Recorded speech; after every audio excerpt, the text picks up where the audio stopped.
Bonjour, c'est Ursula D'accord. On est le 6 septembre 2019. Alors, je viens sonner la trompette ce matin encore et je viens nous encourager à être des personnes qui veillent. Amen. Il est très important qu'en ces temps de la fin, nous puissions veiller sur nos âmes et l'âme des nôtres et les âmes des nôtres plutôt. Alors, comment pouvons-nous le faire? C'est dans la prière, c'est dans l'intercession, c'est d'en couper dans tout ce qui est futile et de consacrer assez de temps à prier et à réclamer les autres pour le Seigneur. Et c'est aussi à nous conformer aux choses de Christ, non à ce siècle présent, mais se conformer à ce que la parole de Dieu dit. Amen. Alors, dans ces temps, on parle de sorcellerie. On est vraiment dans une série sur la sorcellerie. J'ai déjà parlé, je pense, du fait que dans ces derniers temps, la sorcellerie va se répandre vraiment comme une traînée. Et je viens encore dans ce même ordre-là parler de sorcellerie parce que ça va se répandre. Mais comment faire? Comment faire? Alors, il y a une chose que tu dois d'abord savoir, c'est que penser que ce n'est qu'une histoire farfelue, ce serait vraiment, au fait, tomber dans le piège. Parce que on ne peut pas y échapper. Ça va arriver. C'est la marque de la fin des temps. C'est déjà prédit, c'est dit par Dieu lui-même. Il a dit, dans les derniers temps, les gens seront séduits par les doctrines des démons. Alors, les gens seront versés dans toutes sortes de séductions.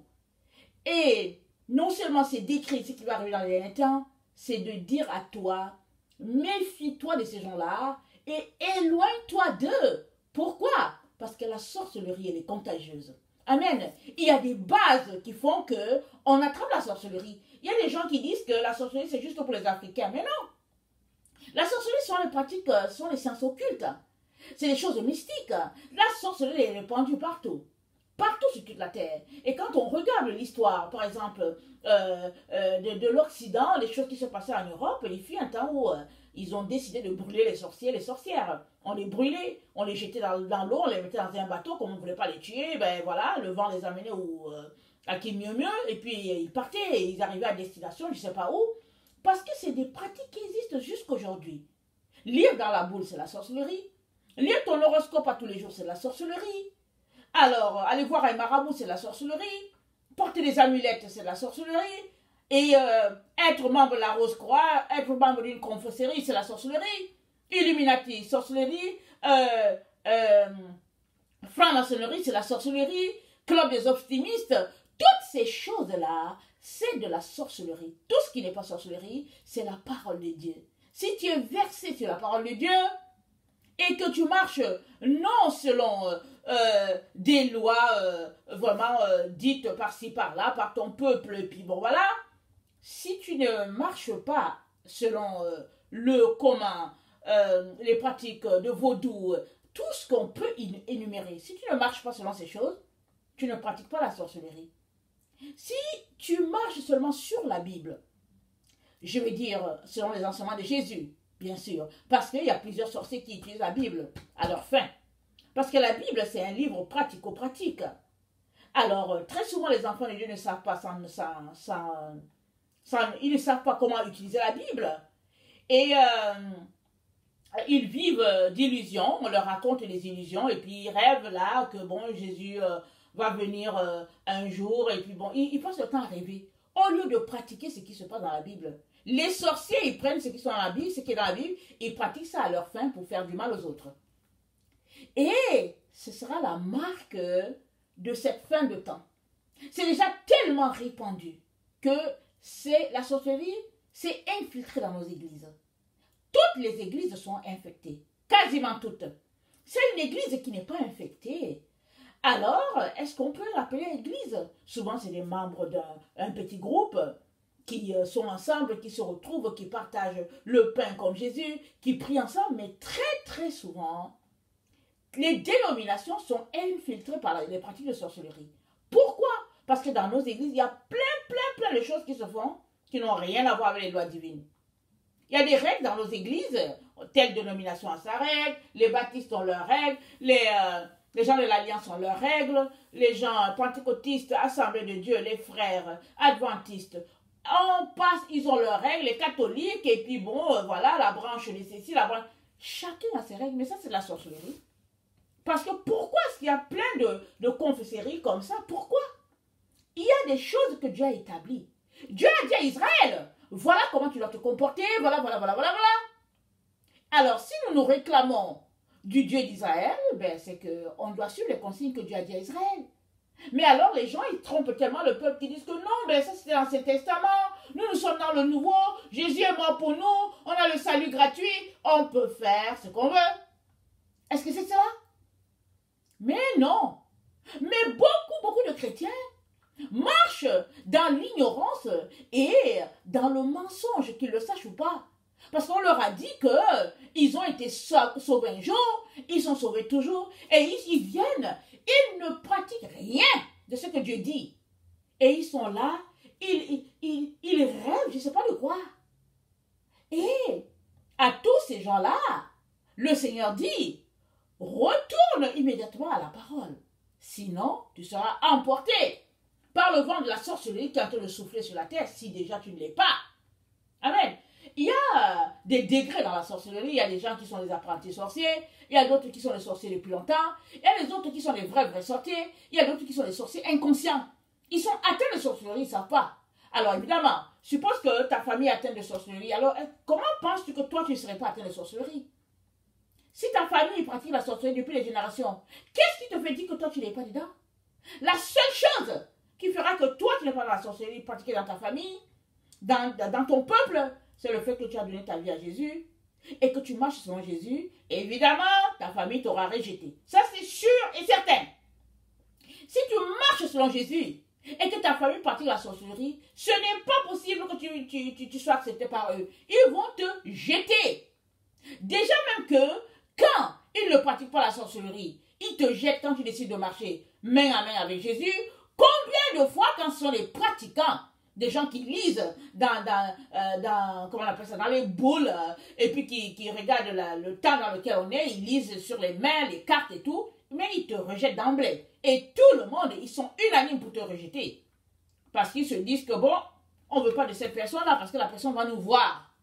Elle a la lumière, elle va nous voir.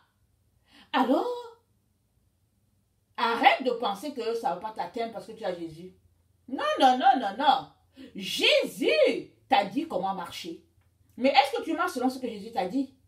Si tu ne marches pas selon ce que Jésus t'a dit, alors, bon voilà, désolé, mais tu seras atteint par la sorcellerie. Parce que c'est le vent de notre époque. C'est un esprit. Et cet esprit-là souffle et ça balaye l'humanité. Et le Seigneur vient t'avertir. Il te dit, fais très attention. Fais très attention. Retourne au pied de la croix. Reste là. Médite la parole, prie, jeûne. D'abord, concentre-toi à briser les liens de ta famille. Les liens des générations en générations en ces personnes-là qui ont pratiqué et puis leur prière est arrivée leurs prières sont arrivées jusqu'à toi, puisque tu es dans cette famille. Et maintenant, tout autour, c'est la sorcellerie. On regarde les dénominations, les organisations, qu'elles soient chrétiennes ou pas, elles sont membres de quelque chose. C'est de la sorcellerie. On dit non, chez nous ici, voilà comment les choses marchent. Voilà. Si tu dis que non, je ne vois pas les choses comme ça, allez, dehors, on te met dehors. Mais Jésus ne te mettra jamais dehors. Amen. Jamais Jésus ne te mettra dehors. Et il te met en garde. Parce qu'il t'aime. Il te dit, ça sera répandu. Mais, alléluia, la personne qui place Jésus en premier dans sa vie, cette personne-là, Jésus-Christ va le garder. Jésus-Christ l'a dit. Alors, c'est quoi encore, si on se rafraîchit la mémoire? Sorcellerie, c'est des pratiques magiques en vue d'exercer une action néfaste sur une personne, c'est un envoûtement, c'est une possession. Alors, c'est souvent soumettre quelqu'un à notre pouvoir. Alors, c'est répandu, même dans l'église. Alors, il y a plusieurs chrétiens qui pratiquent la sorcellerie, peut-être qu'ils ne le savent pas, mais ils le pratiquent. Prenons l'exemple d'où c'est dit, femmes, soyez soumises à vos maris. Il y a plusieurs hommes chrétiens qui pratiquent la sorcellerie juste avec ce verset sur leurs femmes. Alors, ils viennent, ils disent à la femme, Ok, la Bible a dit qu'il faut que tu sois soumise. Je suis le chef, sois soumis. Et ils écrasent la femme, ils écrasent la femme. Pourquoi? Ils écrasent la femme afin que la femme leur soit soumise à eux. Alors, quand on regarde la Bible, Jésus n'a jamais dit, homme, dis à ta femme d'être soumise. Il a dit, femme, sois soumise. Il a dit, mari, aimez vos femmes. Alors, très souvent, les hommes qui veulent écraser leur femme, pour dire, la Bible a dit, sois soumis, la Bible a dit, sois soumise, c'est les hommes qui ne sont pas capables d'aimer. Ils ne sont tellement pas capables d'aimer qu'ils disent que la femme doit être soumise. Alors, si tu es soumise au pouvoir d'un humain, c'est quoi? C'est la sorcellerie. Parce qu'il te soumet à son pouvoir. Tu es incapable de décider, incapable de choisir, d'aimer ton Jésus comme tu veux, incapable de faire la volonté de Dieu. Et il va s'asseoir pour te dire que, oh, la Bible dit que tu dois soumettre, je suis le chef, et puis on doit marcher comme une seule âme, parce que la Bible dit qu'ils sont unis. Alors si je ne suis pas arrivé encore au point P, alors attends-moi, parce que moi je suis encore au point B. Toi qui es déjà au point P, attends-moi. Abomination! Si tu ne veux pas avancer, tu vas t'attendre. Qui? La Bible nous a dit d'avancer. Il a dit de travailler à notre salut avec crainte et tremblement. Il y a des personnes qui travaillent leur salut et il y a d'autres qui dorment sur les ivroies du salut. Ils ne font rien. Ou bien, ils se parlent dans le péché, ils passent la vie devant la télévision, devant les choses de la mondanité. Pendant que les autres avancent, et ils sont dans la mondanité, ils te disent, oh, la Bible a dit la femme doit être soumise. Alors, attends-moi, j'arrive. Attends-le. Tu n'arriveras jamais à l'endroit que Dieu a prévu pour toi. Parce que c'est une personne qui ne veut pas avancer.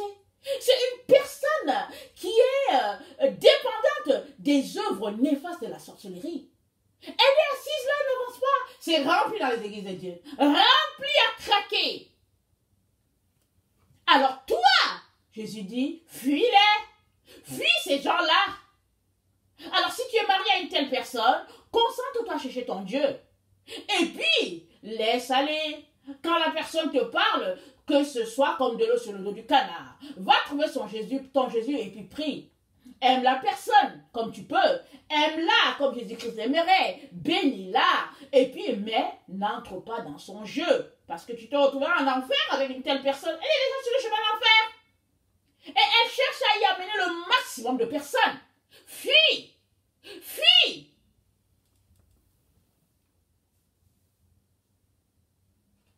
Alors, quand une telle personne marche avec une personne, si tu supposes que la femme ne connaît pas assez Dieu, alors elle se fait manipuler par son mari, elle sera écrasée toute sa vie. Et l'on va dire, oh, Jésus a dit d'être soumise, tu n'es pas soumise à moi. Jésus a dit d'être soumise. Eux-mêmes, ils ne sont pas capables d'aimer leur femme. Parce que dire ceci à ta femme, c'est la preuve que tu ne l'aimes pas. Parce que si tu aimais ta femme, en tout cas, tu la servirais vraiment comme la reine du monde. Mais bien sûr, comme tu n'aimes pas ta femme, et que tu es versé dans les œuvres occultes, que tu le saches ou pas, que tu sois sorcier conscient ou inconscient, tu pratiques de la sorcellerie sur ta femme, si c'est comme ça que tu te comportes. Il est donc très important de fuir ces personnes-là, et puis, si toi tu fais partie de ces personnes-là, coupe cette manière de faire. Repends-toi, va devant Dieu, humilie-toi, demande-lui de t'aider, afin que tu puisses aimer ta femme, tes enfants, tu puisses aimer ton mari, être soumis comme Dieu l'aimerait. Amen. Ou bien, ils sont là, ils te disent que bon, au fait, nous sommes les autorités de l'Église. Dieu nous a nommés, nous sommes les autorités de l'Église. Soyez soumis à nous. Abomination. Qu'est-ce que Jésus a dit? On va lire. Matthieu 23, le verset 8 à 10.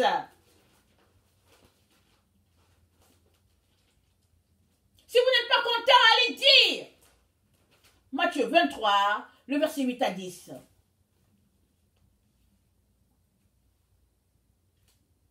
Mais vous, ne vous faites pas appeler Rabbi, car un seul est votre maître, et vous êtes tous frères. Et n'appelez personne sur la terre votre père, car un seul est votre père, celui qui est dans les cieux. Ne vous faites pas appeler directeur, car un seul est votre directeur, le Christ. Le plus grand parmi vous sera votre serviteur. Quiconque s'élèvera, sera abaissé, et quiconque s'abaissera sera élevé. Alors voilà, Jésus a été clair. Jésus est en train de dire que l'esprit de directeur, l'esprit de rabbi, l'esprit de maître, l'esprit de, comment on appelle ça là, l'esprit de père, tout ça là, qu'on exerce sur toi d'une manière à t'écraser, tu dois fuir cela. C'est pourquoi il dit n'appelez personne directeur, n'appelez personne père, n'appelez personne rabbi. Il dit voilà, Dieu est votre père. Jésus, le Christ, est votre maître. Alors les gens, ils aiment tellement dire ça. Ils disent, hey, tu sais, au fait, c'est mon père spirituel. Ok, d'accord que c'est ton père spirituel, il t'a amené au Seigneur. Mais est-ce que tu sais vraiment ce que cette personne-là pratique? Parce que quand tu dis c'est mon père spirituel, tu es en train de donner l'autorité à cette personne-là de faire des choses sur toi, puisque c'est ton père. Alors, est-ce que tu sais si cette personne-là qui est là, c'est juste un agent de la franc-maçonnerie qui est là, qui est déguisé, qui se veut passer pour un serviteur de Dieu? Ils sont remplis dans nos églises. Ils sont passés pour les serviteurs de Dieu. Oh, je suis ancien, je suis diacre, et puis bon, voilà, je suis pasteur, je suis évangéliste. Alors que, en arrière, ils sont soumis à Satan. Ils appartiennent à Satan.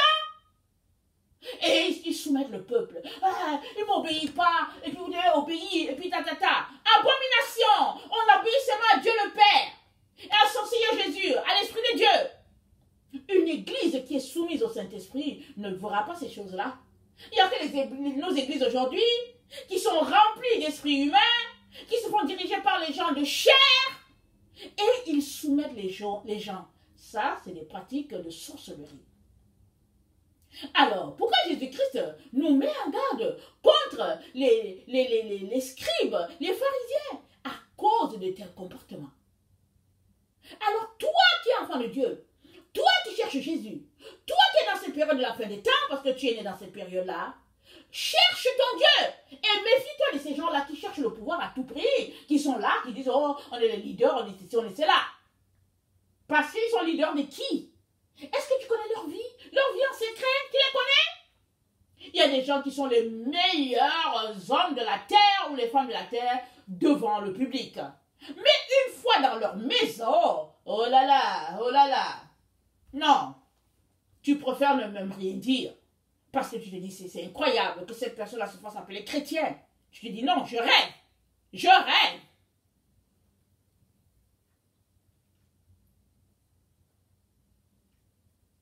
Alors, si tu es vraiment fils ou fille de Dieu, tu devrais comprendre les écrits de Jésus quand il te dit, n'appelle personne père, n'appelle personne rabbi. Il est en train de parler de l'esprit qui est en cette personne-là, qui vient t'écraser, qui vient te soumettre.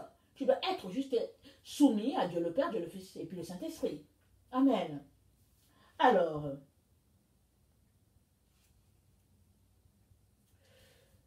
Éphésiens 1, le verset 17 à 20 nous dit quelque chose. Éphésiens 1, 17 à 20. Excusez-moi.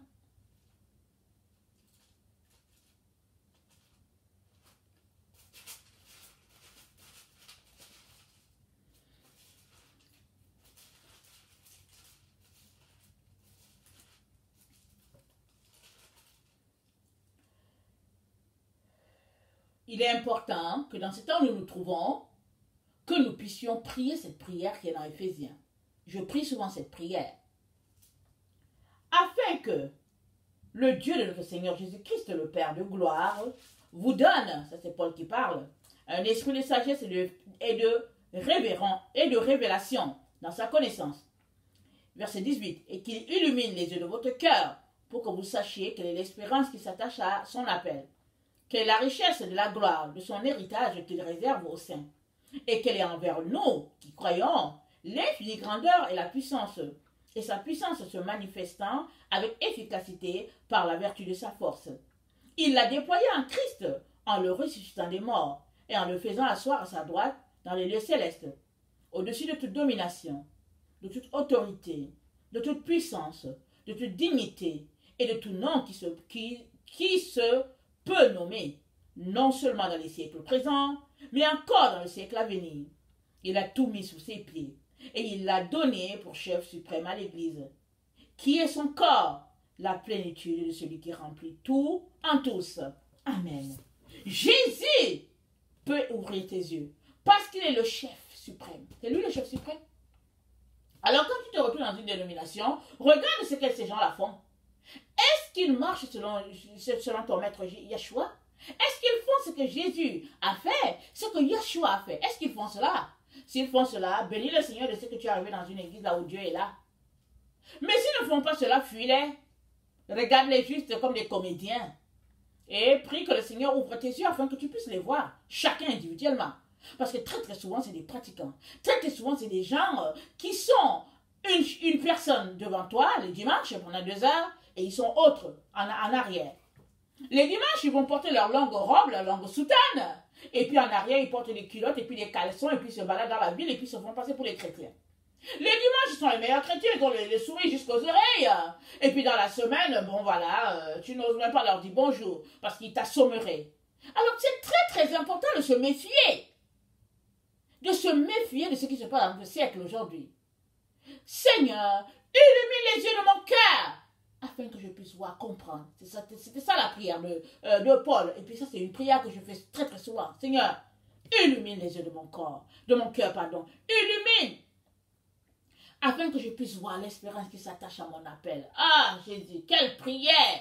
Quelle prière! Et je vais lire aussi Ephésiens 4, verset 17 à 22. Et je vais reprendre sur une autre vidéo pour pouvoir plus m'étaler sur comment faire en ce temps où la sorcellerie est en train de se répandre. Amen. Alors, Ephésiens 4, le verset 17 à 22, nous dit ceci. Voici donc ce que je dis et ce que je déclare dans le Seigneur. C'est que vous ne devez plus marcher comme les païens qui marchent selon la vanité de leurs pensées. Ils ont l'intelligence obscurcie aux choses. Ils sont étrangers à la vie de Dieu. À cause de l'ignorance qui est en eux, à cause de l'endurcissement de leur cœur, ayant perdu tout sentiment, ils se sont livrés à la dissolution. Pour commettre toute espèce d'impureté jointe à la cupidité. Mais vous, ce n'est pas ainsi que vous avez appris Christ, si du moins vous l'avez entendu, et si conformément à la vérité qui est en Jésus, c'est en lui que vous avez été instruits à vous dépouiller. Eu égard à votre vie passée, du vieil homme qui se corrompt par les convoitises trompeuses, à être renouvelé dans l'esprit de votre intelligence et à revêtir l'homme nouveau, créé selon Dieu dans une justice et une sainteté que produit la vérité. Si tu marches dans la vérité, la sorcellerie ne viendra pas à côté de toi. Effectivement, c'est un vent qui souffle sur toute la terre. Mais ceux qui marchent dans la vérité, ils ont la lumière de Christ. Parce que la vérité, c'est la lumière. Alors, ils sont éclairés. Il n'y a aucune œuvre de ténèbres qui va rester en eux. Parce que si tu exposes toutes les œuvres ténébreuses, alors tu es lumière, comme ton Seigneur. La sorcellerie va rester sur toi comment? Par moyen. Alors, il dit de ne pas marcher comme les païens. Alors, si toi tu es chrétien, et que tu as l'intelligence obscurcie, et que tu es étranger à la vie de Dieu, alors, et que tu as le cœur endurci, alors quel chrétien es-tu? Il faut que tu cries à Dieu, que tu dis Seigneur à mon secours, je suis aveugle, je ne vois pas, mon cœur endurci, je suis un homme méchant, Seigneur viens à mon secours, parce que c'est dit ici que ça c'est la vie des païens. Moi je t'appartiens, alors Seigneur change mon cœur, change-moi Jésus, fais-moi grâce. Voici la prière que nous devons observer. Parce que nous sommes dans un temps où la sorcellerie est en train de se répandre sur la terre comme une traînée. Et fais tout pour ne pas être un bassin en toi-même. Fais tout pour que ta personne ne soit pas un fief pour recevoir les œuvres obscures des ténèbres. Amen. Que le Seigneur bénisse sa parole. Je vous aime beaucoup. Et Dieu davantage. Je vous reprends à l'autre vidéo. Soyez bénis. Merci.